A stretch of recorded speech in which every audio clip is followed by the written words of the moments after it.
اول نص ساعه في الامتحان قاعده بعيط. انا ذاكرتي اتمسحت، ما عدتش فاكره اي حاجه والله. لا انا لو ما نزلتش اصلي دلوقتي انا مش هحله، انا هروح. اوعى تقول السؤال ده صعب ومستحيل يجي بكره في الامتحان، لان المستحيل هيتحقق معاك. حاجات عملتها غلط ليله امتحان الفيزياء هي السبب ان انقص 4 درجات في الفيزياء، والمفروض كنت اقفل. اول غلطه عملتها انا رحت الامتحان مطبقه وخايفه. فانا اوريدي اول ما دخلت الامتحان والورقه اتحطت قدامي، انا اول نص ساعه في الامتحان قاعده بعيط. انا ذاكرتي اتمسحت، ما عدتش فاكره اي حاجه والله العظيم خالص. قدامي الورقه انا مش عارفه ايه الكلام اللي مكتوب ولا ماده ايه دي ولا انا همتحن ايه، انا ببص الورقه وبعيط وبس. رحت قلت للمراقب انا وانا بعيط، قلت له انا هاجل السنه او اجل الماده دي للسنه الجايه، انما انا مش همتحن. يا بنتي اقعدي سمي الله، انا بعيط، انا مش عارفه احل، انا اصلا مش عارفه ايه اللي مكتوب قدامي ده. بس فجأة افتكرت الشيخ حازم شومان لما قال ان هو جاب امتياز في كلية الطب بركعتين، تزوج بركعتين، نجح في الدعوة الإسلامية بركعتين. فأنا قلت ان انا لازم انزل اصلي دلوقتي. قلت للمراقب اني نازله اصلي. قال لي ما ينفعش انزل اصلي ازاي، انت في لجنة ثانوية عامة. قلت له لا انا لو ما نزلتش اصلي دلوقتي انا مش هحله، انا هروح. قعد يقول لي ما ينفعش وبتاع، فانا مصممة على رأيي.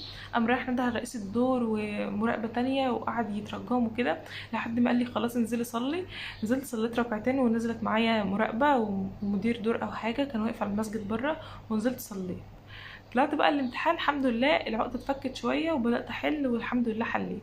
فاول نصيحة اقولها لكم، اوعوا تروحوا الامتحان مطبقين لاي سبب من الاسباب او خايفين من الامتحان، روحوا واتعاملوا عادي. الموقف اللي حكيته ده يا جماعة والله العظيم بدون مبالغة هو اكبر من كده اصلا، بس انا صغرت لكم الموضوع، بس والله الموقف حقيقي. تاني حاجة اقولها لكم، اوعى تحلوا من مصدر مجهول الهوية. انت شفت مثلا حد منزل اسئلة صعبة فانت قلت تحل منها، انت المصدر ده احنا ما نعرفش جايب اسئله منين، اسئلته مستحيل تيجي في الامتحان بتاع بكره، هتشتت نفسك وهتخليك قاعد متوتر وازاي انا مش عارفه احل الاسئله دي، وحتى لو نزلت اجابتها انت مش عارف الاجابات دي جت ازاي، فبالتالي انت قاعد خايف وبتحل من مصدر مستحيل يجي منه الامتحان.